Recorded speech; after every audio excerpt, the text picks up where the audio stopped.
चलो यार, ओके ठीक है। अब सुनो प्लीज, आज इस वीडियो में हमने पूरा कवर करना है electricity along with good questions. ठीक है, तो हम पहले ना देख लेते हैं कि इलेक्ट्रिसिटी चैप्टर में क्या क्या कंटेंट है जो इंपॉर्टेंट है, राइट। सबसे पहले प्लीज, सबसे पहले तो अपने को कुछ टर्म्स पता होनी चाहिए बेसिक, जैसे कि इलेक्ट्रिक करंट है क्या, इस पे क्वेश्चन आ सकता है। इलेक्ट्रिक करंट में फिर आ सकता है कि डिफाइन 1 एम्पियर, कुछ ऐसे क्वेश्चन। अच्छा, ऐसे क्वेश्चन हमेशा मिलते हैं, define 1 ampere, define 1 volt, define 1 what. हाँ, ऐसे क्वेश्चंस मिल जाते होते हैं। ठीक है, तो इन क्वेश्चंस को थोड़ा सा हम कवर अप करके चलेंगे। ये क्वेश्चंस फॉर्मूला बेस्ड होते हैं बेसिकली। अगर आपको फॉर्मूला आता होगा तो क्वेश्चंस बन जाएंगे। एक छोटा सा आइडिया दे रहा हूँ, सुनो। अब अगर मैं बोलता हूं कि 1 एम्पियर डिफाइन करो, तो उसके लिए आपको पता होना चाहिए कि करंट किसके बराबर होता है, charge upon time. Current 1 ampere कब होगा, जब चार्ज क्या होगा, 1 कूलम, टाइम क्या होगा, 1 सेकेंड। हमारे लिए बताना आसान है, what is 1 ampere, when 1 coulomb charge flows through area of cross section in 1 second. बन गया क्वेश्चन एनसीईआरटी में। ऐसे ही 1 वोल्ट, अगर 1 वोल्ट को डिफाइन करना है, इसके लिए भी फॉर्मूला पता होना चाहिए ना। वोल्टेज का फॉर्मूला क्या होता है, work done over charge, 1 joule 1 coulomb. तो ऐसे क्वेश्चंस तभी हो सकते हैं जब आपको फॉर्मूला पता होगा, राइट। चलो इन पर आएंगे हम धीरे धीरे। इलेक्ट्रिक करंट के बाद हमारे पास आता है पोटेंशियल डिफरेंस, ये टर्म्स है अगेन। और क्या आएगा, रेजिस्टेंस क्या होता है, कुछ ऐसा। और फिर एक करंट, पोटेंशियल डिफरेंस और रेजिस्टेंस के बीच की इंटर रिलेशनशिप, मतलब कि ओम्स लॉ।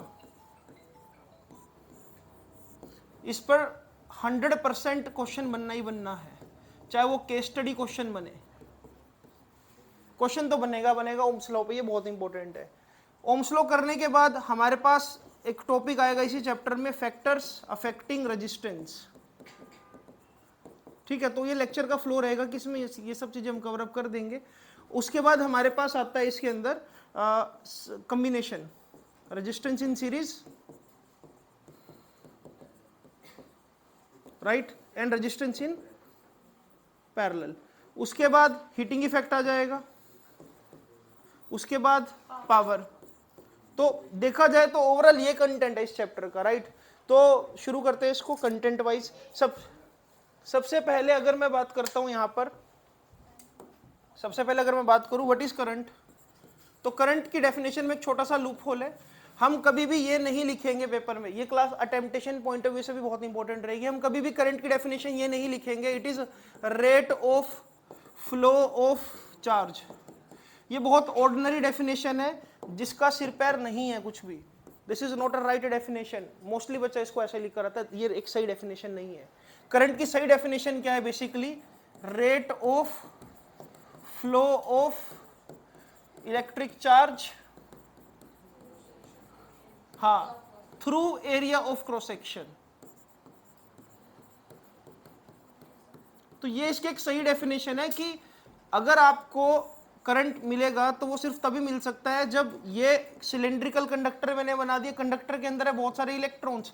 जैसे कि अगर हम बात करें कंडक्टर में एल्यूमिनियम, मेटालिक कंडक्टर एल्यूमिनियम का अगर एटॉमिक नंबर की बात करूं 13, कॉन्फ़िगरेशन है 283, यानी कि एक एल्यूमिनियम का मतलब हो गया 3 फ्री इलेक्ट्रॉन्स। ऐसा ही हुआ ना, ये 3 फ्री इलेक्ट्रॉन्स इजीली लूज कर सकता है एल्यूमिनियम। तो इससे ये पता लगता है कि अगर इस कंडक्टर के अंदर 1 Cr एल्यूमिनियम एटम्स हो तो इसके अंदर by default 3 Cr free electrons हो गए। क्या तुम समझ रहे हो इस बात को? अगर एक एल्यूमिनियम तो 3 इलेक्ट्रॉन, 1 करोड़ एल्यूमिनियम हो गए, फिर इसका मतलब क्या होगा, 3 crore free electrons. Sure sure sure, ठीक है। तो यहां पर 3 करोड़ फ्री इलेक्ट्रॉन्स जब मूव करेंगे, और कैसे मूव करेंगे, एरिया ऑफ क्रॉस सेक्शन के परपेंडिकुलर मूव करेंगे, तो क्या बनेगा, करंट बन जाएगा। उस केस में बोलूंगा कि करंट की वैल्यू क्या है, नॉन जीरो, राइट। और मूव कराने के लिए हमको क्या करना पड़ेगा, एक एंड को बनाना पड़ेगा नेगेटिव और दूसरे एंड को बनाना पड़ेगा पॉजिटिव। हर चीज को मूव कराने के लिए कुछ ना कुछ डिफरेंस की जरूरत होती है, हर चीज को मूव कराने के लिए किसी ना किसी फोर्स की जरूरत होती है। तुम लोग यहाँ पर क्यों आए हो आज क्लास में, संडे को तुम एंजॉय कर सकते थे, क्योंकि तुमको एक ड्रैगिंग फोर्स था यहाँ पर कि हमने अच्छा स्कोर करना है दिसंबर एग्जाम, इसलिए तुम यहाँ पर आए हो, राइट। तो तुमको लाने के लिए भी हमने फोर्स, इमोशनल फोर्स का यूज किया। इलेक्ट्रॉन्स को मूव कराने के लिए भी हमको क्या देना होगा, फोर्स। और वो फोर्स कौन सा होगा, इलेक्ट्रिक फोर्स। इलेक्ट्रिक फोर्स कैसे क्रिएट होगा, अभी हम पढ़ेंगे सेल और बैटरी का यूज करके। ठीक है पुष्कर, चलो अब सुनो, तो ये सही डेफिनेशन है, what is current, rate of flow of electric charge. अब अगर मैं इसका सिंबल की बात करूं, करंट को डिनोट करते हैं हम कैपिटल आई से, है ना, और फॉर्मूला क्या होगा, चार्ज अपॉन टाइम, फॉर्मूला होगा चार्ज अपॉन टाइम, चार्ज का सिंबल होता है Q, टाइम का सिंबल T, तो इस तरह से करंट की डेफिनेशन हो जाएगी चार्ज डिवाइड बाय टाइम। अब एक बात को और बता देता हूं, जैसे कि यहाँ चार्ज का जिक्र हुआ है, हम इलेक्ट्रिक चार्ज को ये भी लिख सकते हैं NE, एक्चुअल में क्वांटाइजेशन ऑफ चार्ज, अब मैं इसको अगर बताने लगा तो आधा घंटा खराब हो जाएगा, इसलिए इसको फिलहाल आप याद रख लो कि कभी भी चार्ज अगर फ्लो करेगा तो नंबर ऑफ इलेक्ट्रॉन्स के फॉर्म में फ्लो करेगा एक बॉडी से दूसरी बॉडी पर, है ना। इस n का मतलब है कि कितने नंबर ऑफ इलेक्ट्रॉन्स फ्लो कर रहे हैं, तो इसको लिख रहा हूं मैं, it is number of electrons. और E का मतलब क्या है, E का मतलब है चार्ज ऑन 1 इलेक्ट्रॉन, एक इलेक्ट्रॉन पर चार्ज का वैल्यू याद रखना पड़ेगा आपको 1.6 इंटू 10⁻⁻⁹ कूलम, ठीक है। इस पर क्वेश्चंस भी आएंगे, भी मैं दिखाता हूं, एनसीईआरटी में क्वेश्चंस है इसके ऊपर, राइट। तो हम लिख सकते हैं करंट का मतलब NE डिवाइड बाय T, ये भी लिख सकते हैं, ठीक है। तो ये थी डेफिनेशन करंट की। इस पर क्वेश्चन भी साथ साथ डिस्कस कर ही लेते हैं, मेरे पास है क्वेश्चन इस पर, जैसे कि यहां पर, शायद यहां पर है, देखो वो बताता हूं मैं, अभी कवर कर देता हूं मैं, ठीक है। अब यहां पर ना जरा इस क्वेश्चन को देखो,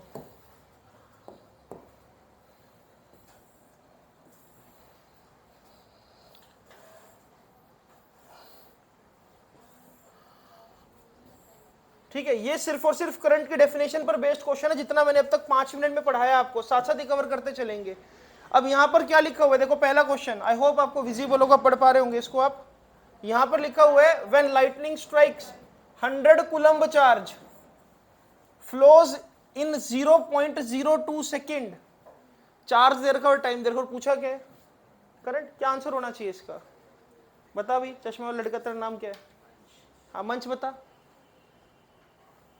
चार्ज कितना दे रखा है 100 कूलम, टाइम कितना दे रखा है, मैंने पूछा क्या है, अभी फॉर्मूला क्या बताया मैंने, current equals to charge by time, तो क्या आंसर आना चाहिए बताओ, 0.2, 0.05, 200 या 5000, कैसे पता करें, अभी देख लेते हैं। चार्ज की जगह पुट कर दो 100 और टाइम की जगह पुट कर दो 0.02, इसको अगर हम ध्यान से देखें तो ये बन जाएगा 100, नीचे पावर 2 और इसके ये ऊपर 100 चला जाएगा इसका, तो सोल्व करूंगा तो कितना आएगा 5000। कभी भी सुनो एक चीज और, जब भी आप सीबीएसई में पेपर अटेम्प्ट करते हो, कभी भी ऐसा ना लिख कराना कि भाई जल्दबाजी में 5000, हमेशा यूनिट साथ में लगाना, अगर यूनिट नहीं लगाओगे तो उसका आधा नंबर कटता होता है, ठीक है, यूनिट लगाना बहुत जरूरी है, राइट। तो पहले क्वेश्चन का आंसर क्या होगा, डी, ओके। सेकंड क्वेश्चन कौन करेगा, अब देखते हैं। पुष्कर, सेकंड क्वेश्चन में क्या क्या गिवन है, बस ये बता दे, जो बोलेगा उसका नाम पुष्कर रख दूंगा, तो तू ही बता कि क्या गिवन है इसके अंदर, करंट कितना गिवन है, क्योंकि इसके साथ एम्पियर लगा हुआ है, ओके, तो हमको करंट गिवन है कितना 0.5 एम्पियर, और क्या गिवन है इसके अलावा, टाइम गिवन है ना, यहाँ पर टाइम भी गिवन है, कितना गिवन है 1 आवर, और पूछा क्या है हाउ मच चार्ज। अब हमको यहाँ पर हमको करंट दे दिया है, हमको यहाँ पर करंट दे दिया और टाइम दे दिया और पूछा है चार्ज, तो रिवर्स में लगा लो इस फॉर्मूले को यार, चार्ज बाय में टाइम क्या होता है करंट, है ना, तो चार्ज के लिए क्या करना पड़ेगा, current multiply with time, current कितना 0.5, टाइम कितना, क्या टाइम को हम आर में यूज करेंगे, सेकेंड्स में यूज करेंगे, 1 आवर में कितने सेकेंड्स 3600, है ना, 1 घंटे में कितने सेकंड होंगे 3600, इसलिए क्या लिख देंगे यहाँ पर अब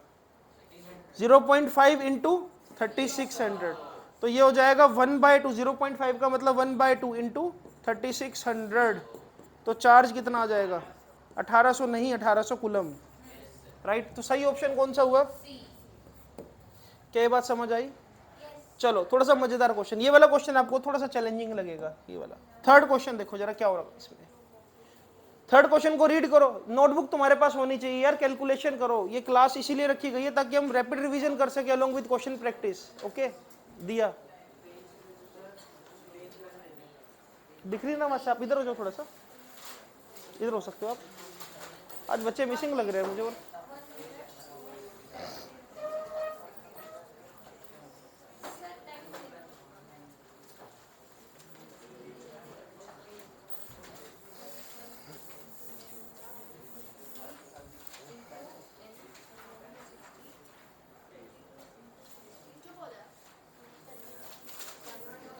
तो थर्ड क्वेश्चन भी किया जा सकता है, बस देखो कि क्या है।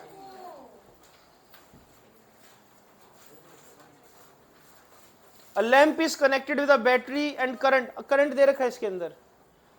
जो दे रखा होगा ना उसको साइड में लिख लेते हैं। नहीं, एक चीज अभी भी मिसिंग है। करंट दे रखा है 0.36 एम्पियर। टाइम कितना दे रखा है? 1 मिनट। भरत 1 मिनट या 60 सेकंड क्या यूज करूं? यस, यहां पर यूज करेंगे हम 60 सेकेंड्स। और इसके अलावा और दे रखा है ई का वैल्यू। ई का वैल्यू कितना है? एक इलेक्ट्रॉन का वैल्यू 1.6 इंटू 10⁻⁻19। अब याद करो जो मैंने आखिरी में फॉर्मूला लिखा था अभी, करंट का फॉर्मूला था चार्ज बाय में टाइम, लेकिन मैंने फॉर्मूला क्या लिखा था? N E divide by time. उसकी जरूरत पड़ गई ना, क्योंकि पूछा गया इसके अंदर चार्ज जो है वो हमेशा किस फॉर्म में ट्रेवल होगा? एन ई की फॉर्म में। जैसे कि मैं बताता हूं तुझे,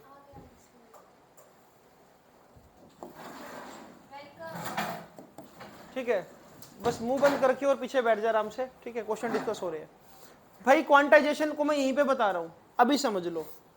अगर कोई भी बॉडी ए है और कोई दूसरी बॉडी बी है, ए से बी पर हमने ट्रांसफर करना है चार्ज। क्या चीज है जो लूज और गेन की जा सकती है? सिर्फ इलेक्ट्रॉन्स। अरे यार, एल्यूमिनियम क्या करेगा? 3 इलेक्ट्रॉन लूज। सोडियम क्या करेगा? 1 इलेक्ट्रॉन लूज। क्लोरीन क्या करेगा? 1 इलेक्ट्रॉन गेन। क्या कभी तुमने सुना है कि प्रोटॉन लूज हो गए, प्रोटॉन गेन हो गए? कभी भी नहीं हो सकता, प्रोटॉन तो न्यूक्लियस के अंदर है। तो इससे ये पता लगता है कि अगर कोई बॉडी चार्ज एक्वायर कर रही है, अरे कोई बॉडी अगर चार्ज एक्वायर कर रही है तो इसका मतलब यही हो सकता है कि या तो उसने क्या गेन किए होंगे? इलेक्ट्रॉन्स। गेन कर लेगी तो नेगेटिव हो जाएगी। और अगर कोई बॉडी पॉजिटिवली चार्ज हो रही है तो इसका मतलब उसने क्या लूज कर दिए होंगे? तो या चार्ज आ रहा है, चाहे कोई भी चार्ज आए, हमेशा किस फॉर्म में आएगा? नंबर ऑफ इलेक्ट्रॉन्स की फॉर्म में। 10 इलेक्ट्रॉन लूज कर दिए, 15 इलेक्ट्रॉन गेन कर दिए। ये 15 का मतलब है नंबर ऑफ इलेक्ट्रॉन, और ई का मतलब है कि एक इलेक्ट्रॉन पे कितना चार्ज है। जैसे कि फॉर एग्जांपल अभी अगर मैं बात करूं, हमारे पास जो करेंसी है चार्ज ट्रांसफर की, वो सिर्फ यही है कि 1 इलेक्ट्रॉन ही ट्रांसफर किया जा सकता है। इस दुनिया का सबसे छोटा चार्ज जो ट्रांसफर किया जा सकता है एक बॉडी से दूसरी बॉडी पर, वो क्या है? 1 इलेक्ट्रॉन। कभी भी आधा इलेक्ट्रॉन ट्रांसफर नहीं हो सकता, है ना। तो दुनिया का सबसे छोटा चार्ज क्या हुआ? 1 इलेक्ट्रॉन जो ट्रांसफर किया जा सकता है। और दूसरा छोटा चार्ज क्या होगा? 2 इलेक्ट्रॉन। तीसरा छोटा चार्ज क्या होगा? 3। चौथा क्या होगा? 4। क्या समझ रहे हो इस बात को? यानी कि अगर मान लो हमारी गवर्नमेंट सिर्फ ये बोल दे कि अब से सिर्फ 10 रुपए का एक नोट ही चलेगा और बाकी सारी करेंसी इनवैलिड है, नोटबंदी आ गई फिर से, तो 10 रुपए का नोट वैलिड होगा, तो मैं क्या कभी किसी को 37 रुपीज दे पाऊंगा? क्या मैं ये बोल पाऊंगा कि मेरे कोर्स की फीस 999 रुपीज है? क्या मुझे कभी मिल पाएंगे 999 रुपीज? क्यों नहीं मिल पाएंगे? या तो मुझे 990 रुपए मिलेंगे या फिर 1000। मुझे वही अमाउंट मिल सकता है जो किसका मल्टीपल होगा? 10 का, क्योंकि सिर्फ एक ही नोट वैलिड है, वो है 10 रुपए। ऐसे ही चार्ज ट्रांसफर के लिए सिर्फ और सिर्फ एक ही चीज वैलिड है, वो क्या है? इलेक्ट्रॉन का या तो चले जाना, इलेक्ट्रॉन का गेन हो जाना। इसको क्वांटाइजेशन बोलते हैं कि हमेशा जो चार्ज है वो किस फॉर्म में ट्रांसफर किया जाएगा? एनई की फॉर्म में। आप समझ गए? तो मुझे यहीं पे पूछा गया है कि अगर करंट का फॉर्मूला है चार्ज बाय टाइम, तो मैं इस फॉर्मूले को ये भी तो लिख सकता हूं N E divide by T. मुझे निकालना क्या है यहाँ पर? एन। करंट कितना गिवन है जल्दी बताओ, हम लेट हो गए इस क्वेश्चन में थोड़ा सा। 32/100 है ना, और सामने की तरफ 1.6 इंटू 10⁻⁻19 एन हमने निकालना है। टाइम कितना है भाई? 60। आंसर बताओ क्या आ रहा है जल्दी से? ए ऑप्शन आ रहा है, चलो। हाँ,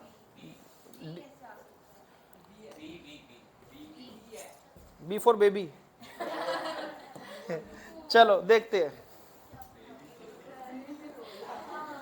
32 इंटू 6/10।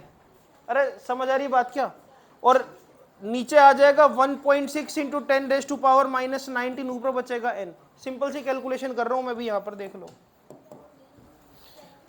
इधर देखो यार। अब ये 1.6 से जब मैं 32 कैंसिल करूंगा तो यहाँ पर 10 आएगा, सही है? अरे 10 ही तो आएगा, 1.6 16 है, अरे हाँ सॉरी 20 आएगा, 16 2 जा 30, ठीक है। तो ऊपर बचा 120, 20 इंटू 6, नीचे बचा 10, और ये 10 की पावर 19 ऊपर जाकर क्या हो जाएगा, पॉजिटिव। तो 12 इंटू 10 की पावर 19 है ना, ये 12 इंटू 10 की पावर 19 है। तो इसका मतलब इसको मैं क्या लिख सकता हूँ, 1.2 इंटू 10 की पावर 20। सेम तो बात हुई। तो कौन सा ऑप्शन सही बैठ रहा है, बी, B4। हाँ चलो क्लियर है बात अपने को, ये वाली पुष्कर क्लियर है अपने को, ओके फाइन। देवांश क्लियर है बेटा ये वाली बात? सॉल्यूशन लिखने की जरूरत थी क्या मुझे? समझ रहे हो ना, क्योंकि यहाँ पर मतलब समझ लेना इसको, अगर सॉल्यूशन लिखना है तो घर जाकर वीडियो दोबारा से देख लेना, अपलोड करके ग्रुप में डाल दूंगा। आगे चलते हैं इससे अब थोड़ा सा, और करंट के बारे में बात हो रही है ना यहाँ पर। चलो अब एक बार ये वाला क्वेश्चन देखो जरा,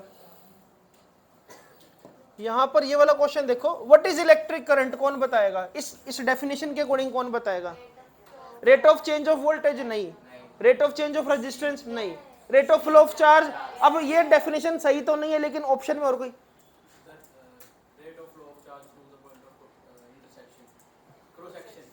through the point of cross section या एरिया ऑफ क्रॉस सेक्शन, हाँ ठीक है। तो सही डेफिनेशन क्या हुई, सी, है ना। और ये सबसे सही डेफिनेशन कब होती है, जब ये भी लिख देते rate of flow of charge through area of cross section. तो अभी तो इसके अकॉर्डिंग इन चारों में से तो यही सही बनती है ना। पांचवें क्वेश्चन का आंसर कौन करेगा? पांचवें क्वेश्चन का आंसर आप करोगे, आपका नाम क्या? कृतिका। कृतिका बताओ पांचवें क्वेश्चन का answer. What do you mean bye 5 ampere?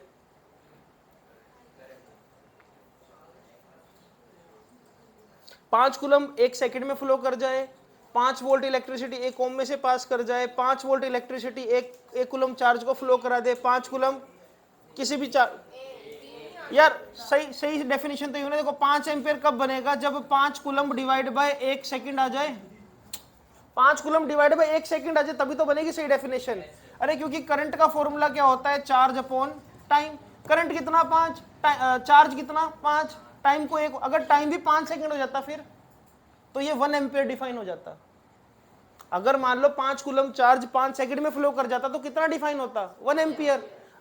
5 coulomb 1 second में फ्लो कर रहा है तो कितना डिफाइन हुआ, 5 एम्पियर। तो सही आंसर क्या होगा, ए। दिया। 6th का आपने करना है आंसर, बताओ जल्दी से, 6th में क्या होना चाहिए?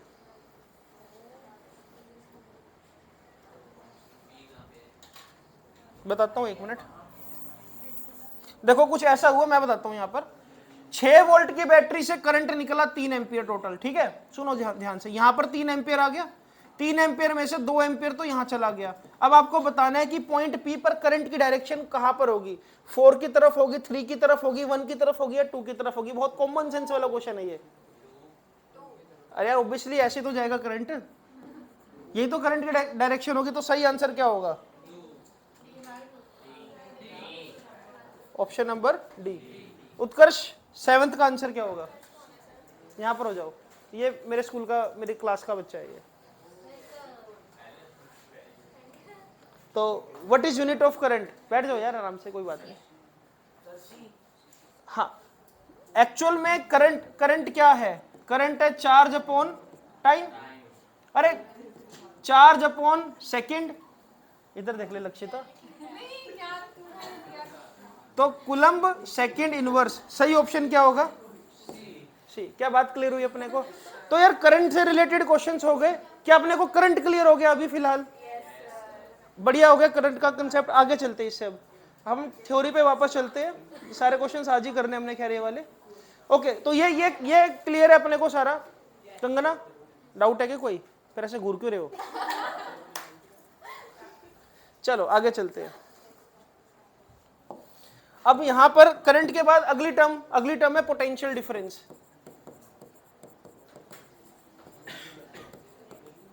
ठीक है, तो पोटेंशियल डिफरेंस को हम डिनोट करते हैं V से। क्या कोई डेफिनेशन बता सकता है क्या, किसी को याद हो डेफिनेशन?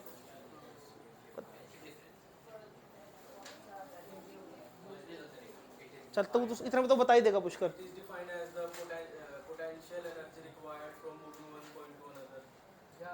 तू डेफिनेशन आधी दूरी बोलता है, तूने पढ़ रखा है लेकिन सही से नहीं पढ़ रखा। ऐसे करीब ना बता दे। एनर्जी नहीं बोलेंगे, वर्क डन बोलेंगे। देखो मैं आपको एक चीज, मैं इसको बताओ, चल बताओ।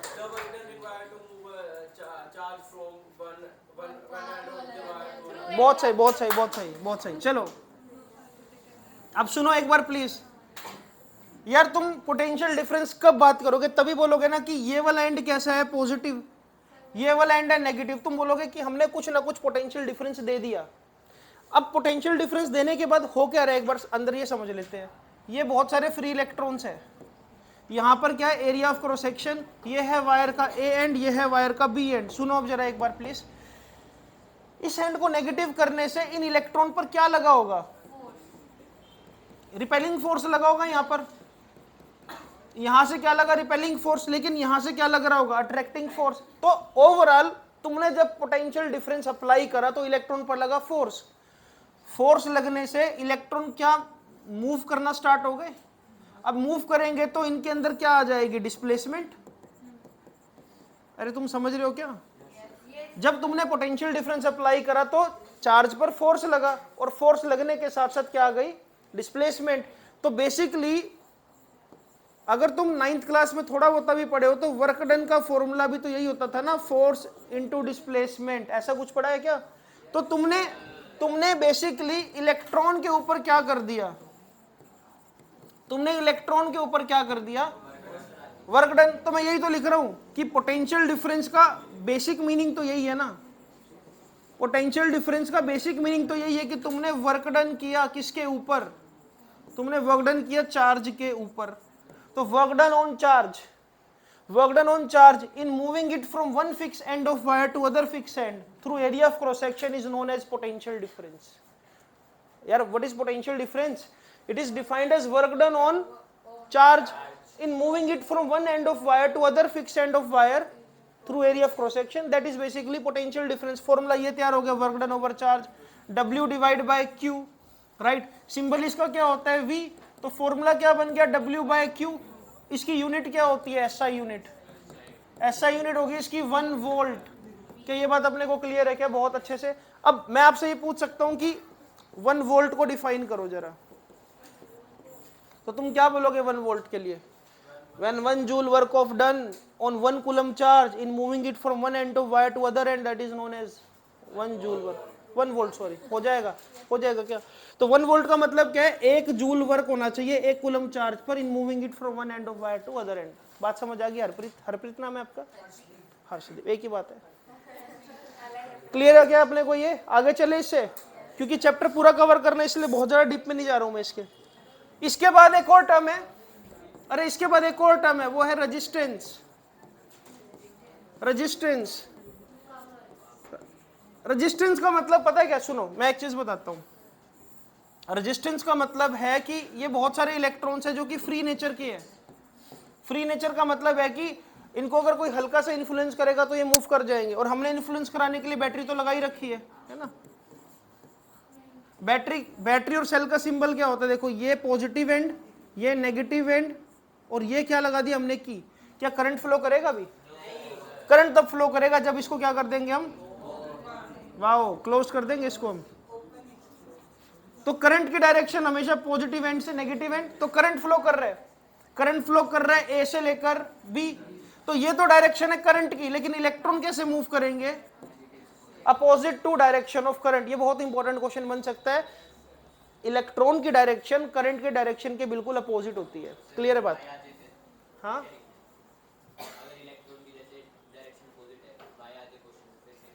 क्वेश्चन आएगा, because conventionally current always flow from high potential to low potential, but electron always flow from negative end to positive end.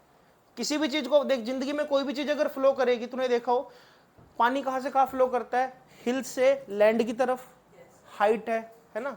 ऐसी मार्कर को अगर मैं यहां रख दूंगा तो ये तो मतलब चलो होगा ना। अगर जैसे कि यहां रख दूं इस मार्कर को, तो मार्कर भी कहां पर फ्लो कर रहा है, अगर मैं रखूंगा तो नीचे की तरफ, हाइट का डिफरेंस है, अगर रखूंगा तो नीचे की तरफ फ्लो करेगा। तो किसी भी चीज को फ्लो कराना है ना, तो हाई से लो, इवन तक कि टेम्परेचर का डिफरेंस हो तो हीट फ्लो करती है। अब यार सीधी सी बात है यार। अब जैसे कि सर्दियों में अगर तुम चाय का गिलास लोगे या मिल्क का होगा और 100 डिग्री सेल्सियस, सराउंडिंग में टेम्परेचर है 60 डिग्री, मेरा इंतकाम देखेगी तू, तू करती जा, तू मजाक उड़ाती जा टीचर का। गिलास सुनो, कोई बात नहीं, टेस्ट तो मैं नहीं चेक कर रहे आपका। इधर देख, चलो भाई इधर चेंज द टॉपिक, इधर आओ जरा। तो अरे सुनो, सराउंडिंग का टेम्परेचर 60 डिग्री और मिल्क के गिलास का टेम्परेचर है 100 डिग्री। हीट कहाँ से फ्लो करेगी? हीट इसमें से निकलेगी। अरे हाई से लो की तरफ फ्लो करेगी। अरे जिंदगी में कोई भी चीज फ्लो करेगी तो हाई से लो की तरफ फ्लो करेगी, ठीक है। हाँ अब सुनो, चलो तो यहां पर ना रेजिस्टेंस का मतलब क्या है कि यार चार्ज मूव तो कर रहा है बट इसके अंदर और भी तो आयंस प्रेजेंट है। जैसे कि मान लो रास्ते में बहुत सारे पॉजिटिव आयंस मिल गए, अगर इलेक्ट्रॉन निकले तो एल्यूमिनियम पॉजिटिव आयंस, अगर मान ले किसी इलेक्ट्रॉन ने इलेक्ट्रॉन चला गया तो एल्यूमिनियम क्या हो गया, Al3+। तो मैं बहुत सारे पॉजिटिव आयंस की बात कर रहा हूं। अब एक बात को समझ, ये इलेक्ट्रॉन ने ऐसे मूव करना है सीधा, लेकिन जब इलेक्ट्रॉन सीधा मूव करेगा तो ये पॉजिटिव इसको अट्रैक्ट करना चाहेगा, ये वाला पॉजिटिव अट्रैक्ट करना चाहेगा, ये वाला पॉजिटिव अट्रैक्ट करना चाहेगा, ये वाला पॉजिटिव अट्रैक्ट करना चाहेगा। इसलिए इलेक्ट्रॉन को बहुत सारी डिस्ट्रैक्शंस मिलेगी। अपने को लगता है इलेक्ट्रॉन सीधा मूव कर रहा है बट इलेक्ट्रॉन थोड़ा सा ऐसे मूव कर रहा होता है, समझ रहे हो। तो बीच में जो ये जो डिस्ट्रैक्शंस मिल रही है, जो हर्डल्स मिल रही है, इसको क्या बोला जाता है, रेजिस्टेंस। जैसे कि फॉर एग्जांपल ये कोई भी एक ऐसा बच्चा है जिसने क्लास में टॉप करना है बट जैसे ही वो फोन ऑन करेगा, स्नैपचैट पर स्ट्रीक आ गई दोस्त की, इंस्टा पे डीएम आ गया उसका, व्हाट्सएप पर मैसेज आ गया, टेलीग्राम पर नोट्स आ गए, यूट्यूब पर एक बंदा क्लेम कर रहा है कि 1 घंटे में 100 नंबर दिलवा देगा, बहुत सारी चीजें हैं, ठीक है। तो मेरी बात सुनो जरा, ऐसे ही इलेक्ट्रॉन की जिंदगी में बहुत सारी डिस्ट्रैक्शंस है। हमको लग रहा है कि बस यार अदरवाइज ना लेकर जाओ टॉपिक को। हमको लग रहा है कि इलेक्ट्रॉन सीधा चलेगा लेकिन जिंदगी इतनी भी सीधी नहीं है मेरे दोस्त। हमको लगता है कि हम बच्चे को टेस्ट दे देंगे, बच्चा प्रिपेयर करके आएगा, लेकिन बच्चे की पर्सनल लाइफ है, बच्चा बिजी है बहुत सारी चीजों में, डिस्ट्रैक्टेड है, घर में ताने सुन रहा है, डिनर कर रहा है तो मम्मी बोल रही इतनी मोटी फीस भर रहे हैं, पढ़ क्यों नहीं रहा, तो नंबर क्यों नहीं आ रहे, बच्चा मेंटली भी डिस्टर्ब है। तो हाँ ठीक है, मैं तुम्हारी फीलिंग समझता हूँ यार, मैं तुम्हारा दोस्त हूँ, ठीक है। तो अब सुनो, अब मेरी बात सुनो जरा। तो रेजिस्टेंस का मतलब क्या हुआ, obstacle to the flow of, बिल्कुल यही है, obstacle to the flow of charge whenever it is moving inside a conductor. क्या बात समझ आई ये वाली? अब चलो यार कोई बात नहीं, ओफो, चलो अब सुनो, रेजिस्टेंस भी कुछ बातों पे डिपेंड करता है। भरत जल्दी बता, किन बातों पे डिपेंड करेगा रेजिस्टेंस? मटेरियल पे। तू हर बात को इशारों से क्यों समझाता है? रेजिस्टेंस डिपेंड करता है लेंथ पर और रेजिस्टेंस डिपेंड करता है इनवर्सली टू एरिया। यार सीधी सी बात है, जितनी मोटी वायर होगी उतना रेजिस्टेंस कम होगा, जितनी लंबी वायर होगी उतना रेजिस्टेंस ज्यादा होगा। कट इट शॉर्ट, टेम्परेचर पर भी डिपेंड करता है। बहुत सही बोला तूने मेरे दोस्त। रेजिस्टेंस डायरेक्ट, बस हो चुका है वो एरिया। रेजिस्टेंस डायरेक्टली प्रोपोर्शनल है किसके, टेम्परेचर के। टेम्परेचर बढ़ाओगे तो रेजिस्टेंस बढ़ेगा, लेकिन किसमें, कंडक्टर्स में। मैं आपको एक चीज बताता हूं यार, बहुत आसान है, सुनो 1 मिनट। ये ना मैं जो बहुत सारे डॉट्स बना रहा हूं, ये एक्चुअल में बहुत सारे इलेक्ट्रॉन्स है, बहुत करोड़ों इलेक्ट्रॉन्स प्रेजेंट होते हैं कंडक्टर के अंदर एक। अब अगर आसपास आप टेम्परेचर बढ़ाओगे ना, उससे पता क्या होगा, जो सराउंडिंग की हीट एनर्जी है वो इन इलेक्ट्रॉन्स को मिलना स्टार्ट हो जाएगी, जिसकी वजह से इलेक्ट्रॉन्स का मोशन क्या हो जाएगा, थोड़ा सा रैंडम हो जाएगा। रैंडम का मतलब है इलेक्ट्रॉन्स जो है वो थोड़ा सा वाइब्रेट होना स्टार्ट हो जाएंगे। एक तो पहले ही वो बहुत सारे इलेक्ट्रॉन्स के बीच में और ऊपर से और ज्यादा रैंडमली मूव करेंगे, जिसकी वजह से मोशन जो होगा थोड़ा सा स्लो हो जाएगा। हाँ, motion of charge become slow. Actual में कौन सा मोशन स्लो हो गया, जो ओवरऑल चार्ज मूव कर रहा था वो वाला मोशन स्लो हो गया। इलेक्ट्रॉन तो तेज हो गया, लेकिन यार एक सीधा सा लॉजिक बताता हूँ आपको। सपोज करो दिवाली का टाइम और करंट गेट की मार्केट, बहुत ज्यादा भीड़ है, बहुत ज्यादा भीड़।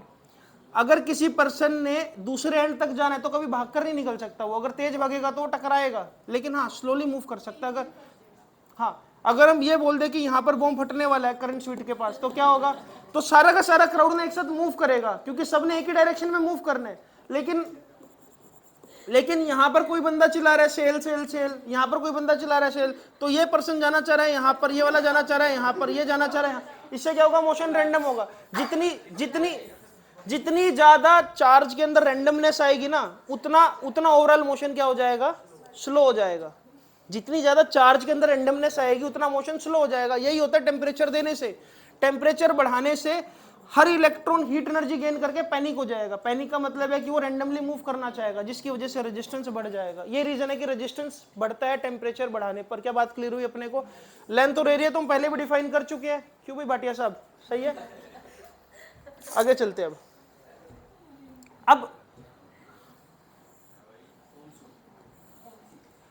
ये लेंथ और ये एरिया, तो हमने यहां पर ये बात लिखी है, resistance directly proportional to length, resistance inversely proportional to area. Proportionality हटा दो तो ये क्या बन जाएगा, rho L divide by A. यहां पर एक वर्ड जो लगा हुआ है ना, ये रो, इसको बोलते हैं हम रजिस्टिविटी। अरे इसको क्या बोलते हैं हम, रजिस्टिविटी क्या है और रेजिस्टेंस क्या है? कनिका बताओ, कृतिका क्या होता है ये बताओ रजिस्टिविटी। लक्षिता नहीं,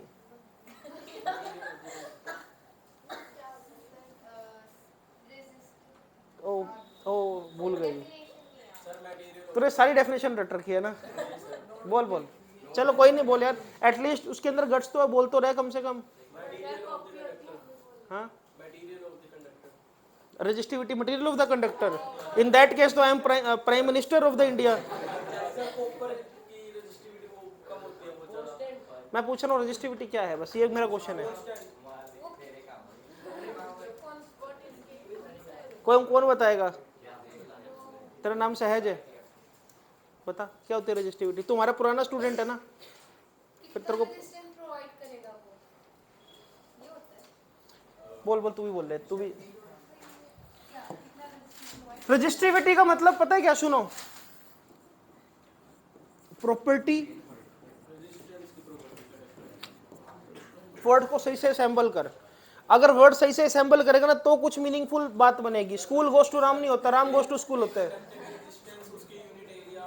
मैं तेरी बात समझ सकता हूं, मैंने तेरे को पढ़ा रखा है, लेकिन पेपर में जो चेकर होगा वो तेरे को नहीं जानता कि कौन है पुष्कर।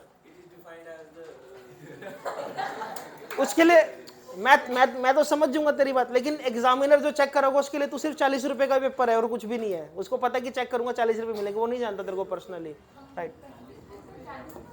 हाँ, एक पेपर चेक करने के 40 रुपए मिलते हैं। सुनो प्रॉपर्टी, इधर देखो यार,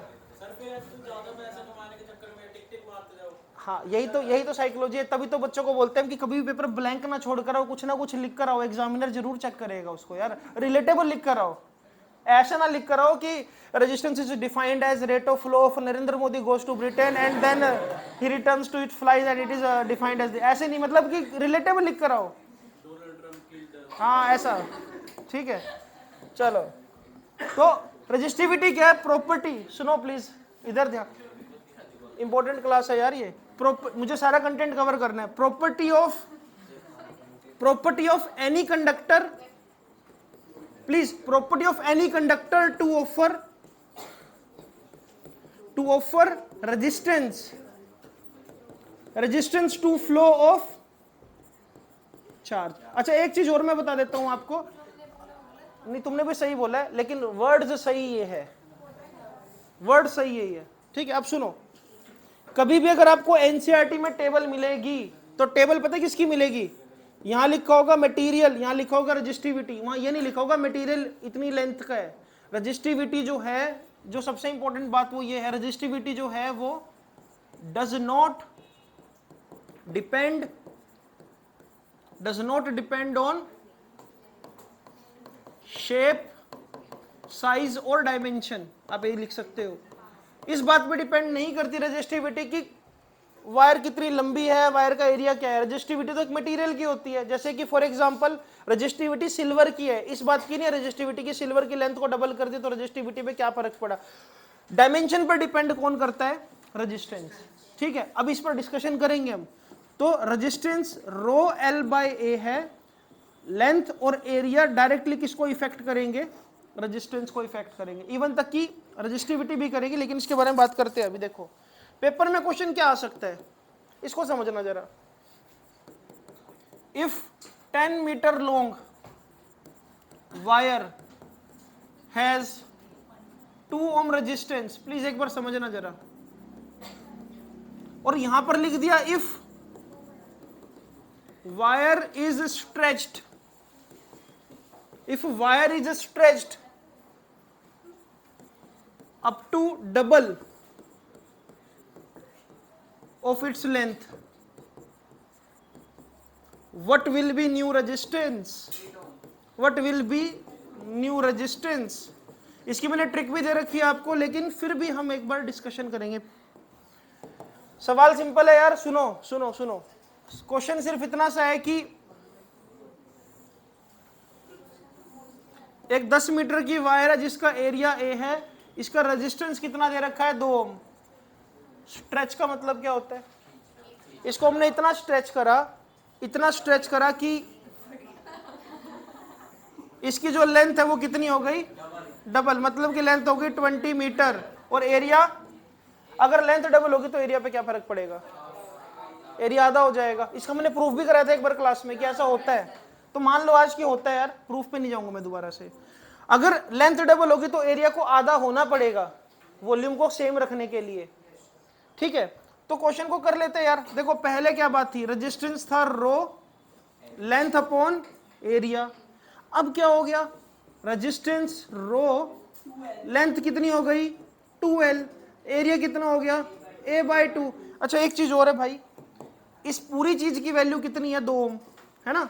अब यहां पर डिफाइन करते क्या मिलने वाला है, ये हो गया R, नहीं गलत बोल रहे हो आप, 4 रो L/A। क्या सही लिखा है क्या, मैंने देखा ना। अरे ये 2 ऊपर चला जाएगा ना, मैथमेटिक्स से और कुछ भी नहीं। अब 4 तो एज इट इज रहने दो, लेकिन रो L/A का वैल्यू कितना है, जिसकी वजह से जो नया रेजिस्टेंस होगा वो हो जाएगा 4 multiply with 2, it will be 8 ओम। आपने बोला था कि ये 2 ऊपर जाएगा तो 8 बन जाएगा, मैंने बोला कि बेटा इतना मैं तेज नहीं हो सकता ना। क्या बात समझ आई ये वाली। एक क्वेश्चन सिर्फ तुम्हारे लिए, इसको करके दिखाओ जरा। क्वेश्चन लिख रहा हूं मैं यहाँ पर, कमेंट बॉक्स में आंसर का जवाब देना इसके जो बच्चे क्लास में प्रेजेंट नहीं है।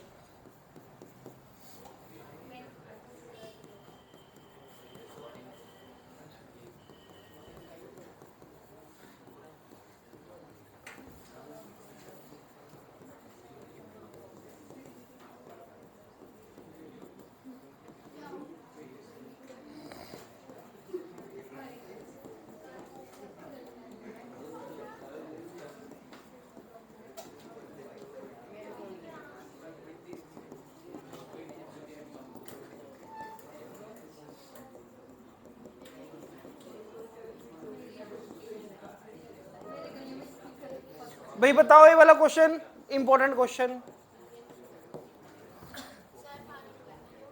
बस फिर थैंक यू।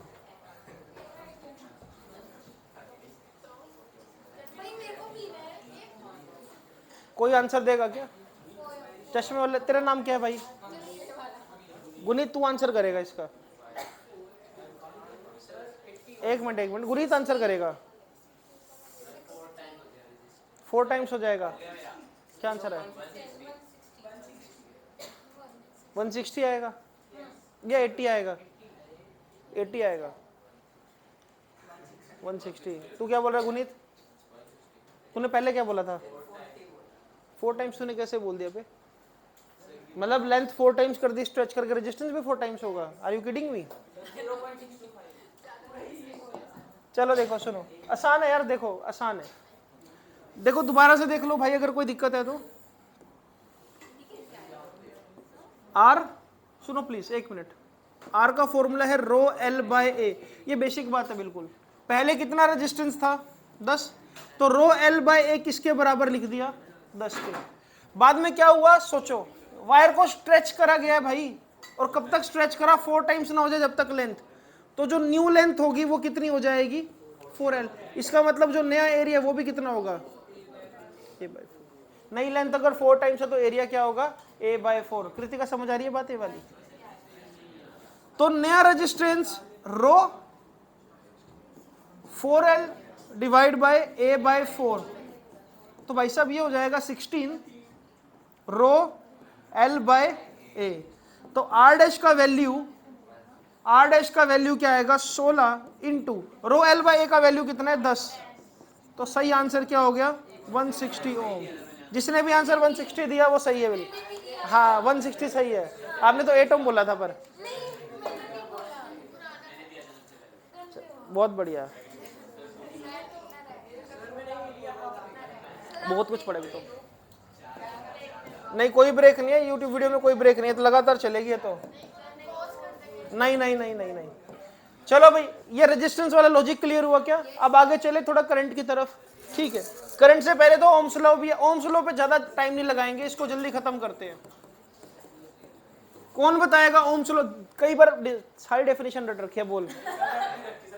अरे यार तो रटना तो अच्छी बात है कि तेरे को पता है एक एक चीज, मैंने भी तो रट रखा है सारा कुछ।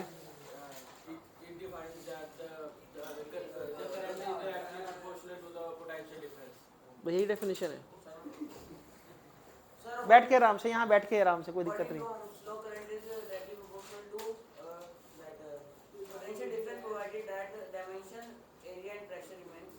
कुछ मिसिंग है इसके अंदर,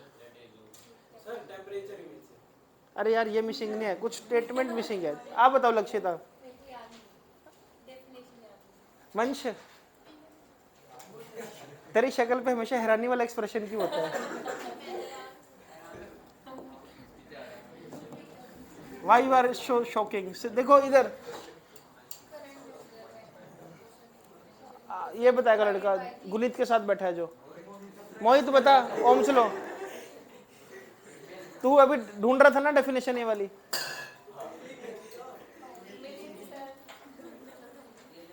भाटिया साहब आपको तो मैंने पर्सनली पढ़ाया था ये वाला, अब तुम क्या नहीं मिली भाई।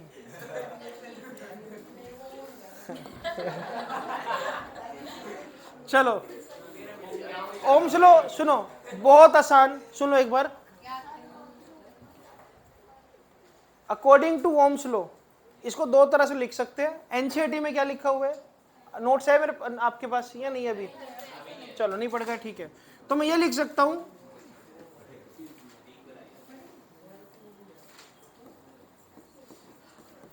According to this law,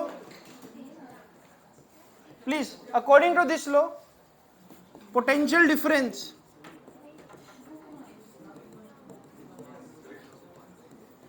across ends of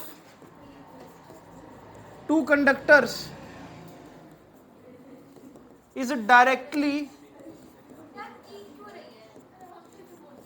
proportional, आगे क्या आएगा, to the current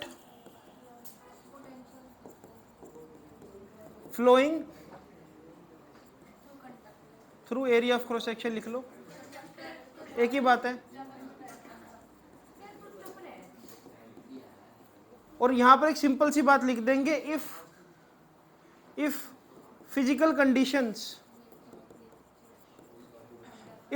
conditions like temperature, pressure, strain remain constant, थोड़ा शॉर्ट में बोल दिया मैंने। या फिर तुम ये बोल सकते हो कि करंट पोटेंशियल डिफरेंस के डायरेक्टली प्रोपोर्शनल, दोनों बातें आपस में इंटरलिंक्ड है। मैं लिख रहा हूं यहां पर potential difference directly proportional to current, और जब मैं प्रोपोर्शनैलिटी हटाऊंगा तो यहां पर आ जाएगा रेजिस्टेंस। लेकिन रेजिस्टेंस यहां पर कैसे यूज होगा, एज ए कांस्टेंट, मतलब रेजिस्टेंस चेंज नहीं होना चाहिए, तो ये बात वैलिड है। इसका सीधा सा मतलब ये है भाई, देखो बहुत सिंपल सी बात है, V और I ग्राफ बना रहा हूं मैं, जब 0 वोल्ट का पोटेंशियल डिफरेंस है तो करंट भी कितना होगा, 0। लेकिन जैसे ही मैं पोटेंशियल डिफरेंस 10 वोल्ट कर दूंगा, करंट आ जाएगा 1 एम्पियर। ये घर में भी नोट कर सकते हो, स्टेबलाइजर की वोल्टेज बढ़ाओ, पंखा तेज चलने लगेगा। 20 वोल्ट करूंगा तो करंट, 30 वोल्ट करूंगा तो 40 वोल्ट करूंगा तो ऐसे चलता रहेगा 50 वोल्ट। क्या बात समझ आ रही है ये वाली? ओके, तो इससे पता लग रहा है कि अगर मैं ग्राफ भी प्लॉट करूंगा तो ये ग्राफ स्ट्रेट लाइन आने वाला है। वीआई ग्राफ हमेशा कैसा होगा? Straight line. और ये जो एंगल है ये इसको बोलते हैं थीटा। इसका जो स्लोप होगा, स्लोप का मतलब क्या होता है? y2 minus y1 upon x2 minus x1, मतलब change in y axis divide by change in x axis. जैसे कि सुनो, तुम 10 को 1 से डिवाइड करो तब भी क्या मिलेगा? 10। 20 को 2 से डिवाइड करो, 20 माइनस 10 डिवाइड बाय 2 माइनस 1 करो, 50 माइनस 10 डिवाइड में 5 माइनस 1 करो। इससे यह पता लगता है कि बस इससे यह पता लगता है कि जो स्लोप है, स्लोप हमको क्या बताएगा? रेजिस्टेंस। क्लियर है बात? स्लोप का मतलब क्या है यार? Change in y divide by change in x। या फिर तुम 8 चैप्टर पढ़ चुके हो मेरे ख्याल से, ट्रिग्नोमेट्री, तो tan थीटा को भी हम स्लोप बोल सकते हैं। अब मैं आपको एक सिंपल सी बात बोल रहा हूं, पेपर में क्वेश्चन कैसे आ सकता है। जैसे मैंने यहां पर वी ग्राफ बनाया और मैंने बोल दिया कि भाई ये फर्स्ट कंडक्टर, ये सेकंड कंडक्टर, बताओ भी ज्यादा रेजिस्टेंस किसका है? यार जिसका एंगल बड़ा बन रहा होगा, जिसका tan थीटा ज्यादा है। अगर मान लो ये है 30 डिग्री, ये है 60 डिग्री, तो मुझे पता है यार tan 60 √3 होता है और tan 30 कितना होता है? 1/√3। तो obviously resistance of 1 is greater than resistance of, बहुत आसान। लेकिन अगर ये ग्राफ होता आई वी ग्राफ, फिर क्या करते? ये आई और ये वी, अगर ये आई वी ग्राफ होता फिर तो क्या करते? तो मैं यहां लिखता R1 is less than R2। IV graph में जो स्लोप है बेटा, स्लोप का मतलब क्या होता है? 1/रेजिस्टेंस। मतलब कि जिसकी स्लोप ज्यादा होगी उसका रेजिस्टेंस कम हो जाएगा, स्लोप ज्यादा रेजिस्टेंस कम। अरे यार देखो ये बात बन रही है ना यहाँ पर, resistance inversely proportional to slope. जिसके लिए स्लोप ज्यादा है, जिसके लिए एंगल बड़ा बन रहा है, उसका रेजिस्टेंस बाय डिफॉल्ट क्या हो जाएगा? कम। इसी के साथ एक और चीज बताता हूं। अभी हमने पढ़ा ना, रेजिस्टेंस जो वो टेम्परेचर की प्रॉपर्टी है। Resistance is directly proportional to temperature. अगर मैं बोलता कि T1 और T2 दोनों में से कौन सा ज्यादा टेम्परेचर है, फिर भी क्या होता? ये नहीं, जिसका रेजिस्टेंस ज्यादा उसका टेम्परेचर ज्यादा। इस पे चलो क्वेश्चन दिखाता हूं, ये भी हमारे एग्जाम्पलर में है क्वेश्चन।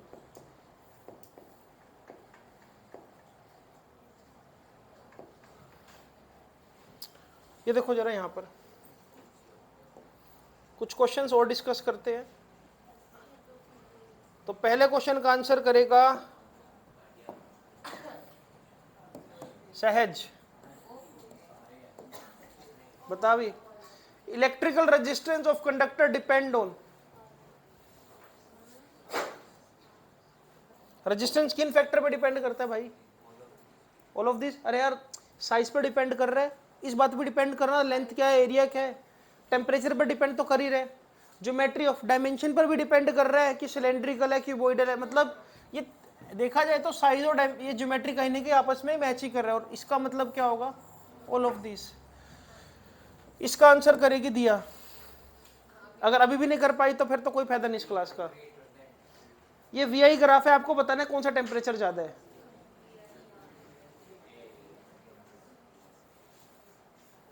चलो ये बता दो रेजिस्टेंस से ज्यादा किसका है? वीआई ग्राफ है T1, क्योंकि ज्यादा स्लोप है यार वीआई ग्राफ में, स्लोप ज्यादा। और अगर इसका रेजिस्टेंस ज्यादा होगा तो टेम्परेचर भी ज्यादा होगा, तो सही ऑप्शन क्या होगा? क्या बात समझ आ रही? तो ये ऐसे क्वेश्चंस आते होते तभी तो यहाँ पर है बुक में, अपनी तरफ से थोड़ी बना रहा हूँ क्वेश्चंस में। और भी डिस्कस करते हैं, जैसे कि ये वाला देख लो, सर्किट की नॉलेज है ना तुमको थोड़ी बहुत ही? बस ठीक है फिर तो।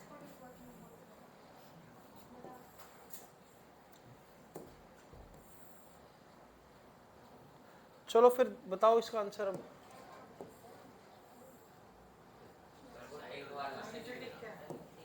वो तो ठीक है, नीचे ठीक है।